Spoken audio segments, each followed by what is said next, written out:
Hello and welcome once again to EULAR TV, one of our Part A interviews today. And today we're joined by Ailsa Bosworth, the founder of NRAS, who is now the National Patient Champion. Ailsa, you're very welcome to our interview today.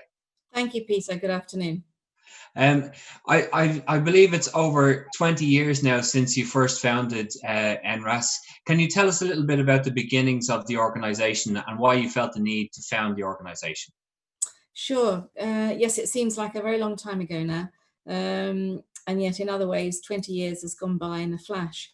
I started NRAS primarily because I was trying to get myself onto a biologic treatment that I very badly needed, and was told at the end of a clinical trial, when everything had suddenly started to go better for me and I was starting to get well again. Well, nobody will fund this drug. This was before NICE came into being in the UK, and when postcode prescribing was very much at its peak. And I was absolutely dumbfounded at being told that I could not now get the drug that I had just been taking for 4 months on a clinical trial. And that seemed complete nonsense to me, that they would develop a drug like this. It would help people like me who have very refractory disease, and then not be able to get it. So I then started a 6-month battle, contacting everybody I could think of, the health authorities, the commissioning people, my MP, the doctor, my consultant, the GP, everybody, and I got nowhere. And so I went right back downhill again, became quite ill. And it took me 6 months eventually to get myself back onto treatment. And that experience really made me very angry, because I knew what to do. I knew who to contact. I knew how to fight for myself and to make the arguments. But I felt there must be a lot of people out there who aren't able to do that and aren't getting what they need. And the consultant whose trial I had been under, Gabriel Panay, an old friend of EULAR, he was at the time British Society for Rheumatology president that year. And he said to me, we need a voice for people in the UK, for people with rheumatoid arthritis. And I think that you could do something. And if you would consider starting an organisation, I will back you. And he was as good as his word. He did that. And I decided, okay, at the beginning of 2001, let's start a charity. And I had no idea what I was heading into, none at all, really. And if somebody had said to me, can you envision where you will be in 15, 20 years' time, I would have had no idea that NRAS would be where it is today, none at all. And it was a very kind of, it's a dual combination of the personal motivation, obviously for your own sake, but even from the beginning there, I get the sense that you were driven to help others and to provide for others. It was a real determination to provide that help, and for those coming behind you as well as for yourself. Absolutely. I had experience of volunteering in previous life in 2 other charities, national charities, and that had not actually been a great experience. And so I did feel very much that whilst the initial drive was to get myself back onto treatment, it was the anger that so many other people might be struggling, not getting what they need. And that made me feel we need to do something to get a national voice, if you like, for people who need somebody to speak up for them. Absolutely. And when you look back now and you say, that experience of volunteering then, and even just to look to today, do you think the expectations of volunteers has changed in that time, and what they expect from an organization if they come to it? Going back that far, possibly. In recent years, I'm not so sure. I mean, there are a lot of organizations now that are doing more in terms of their corporate social responsibility. And so they're offering their staff to come and volunteer for a day for a charity. So there may be some changes there. But I think, volunteers have been absolutely the backbone of NRAS and its members. And I can remember one of the very first big grants that we got, I think it was about 2003.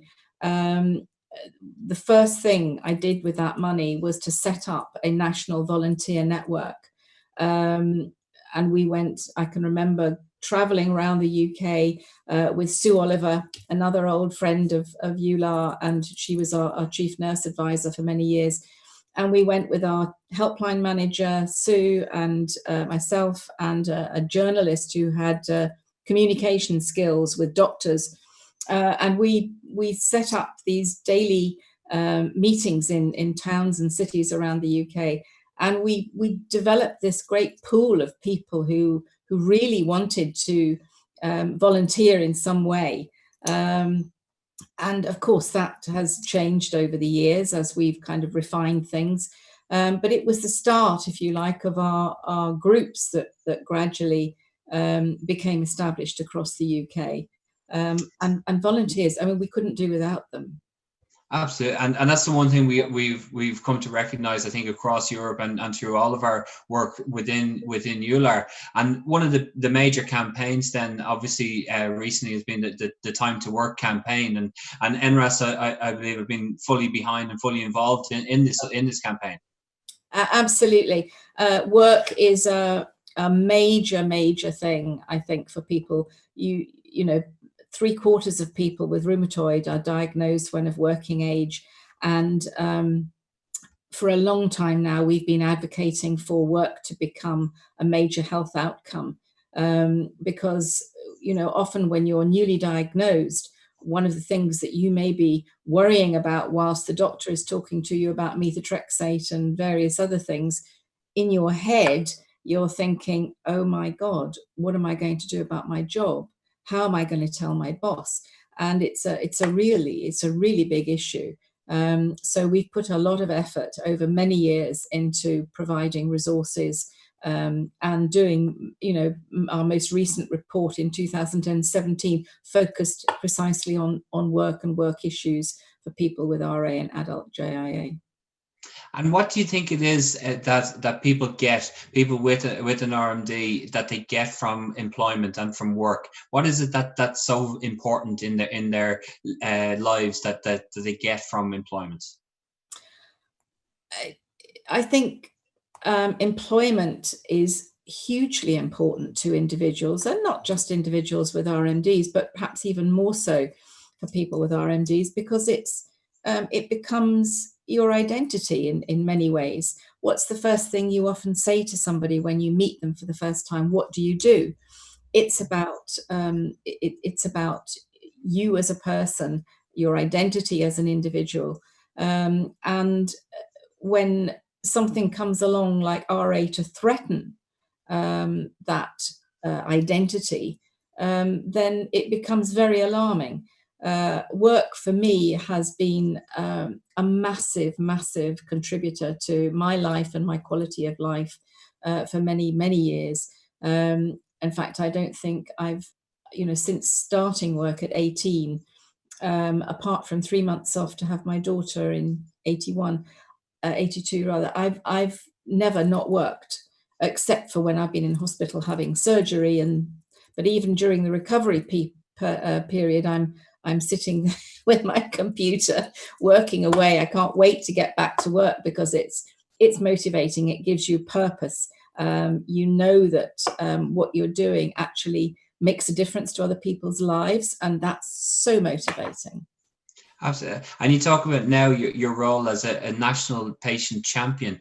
Can you describe a little bit about what that involves and what you do on a daily basis, perhaps? Sure. I mean, one of the things that I wanted to do when contemplating stepping down as chief exec of NRAS, and Claire and I talked about, what are the things that I really wanted to focus on.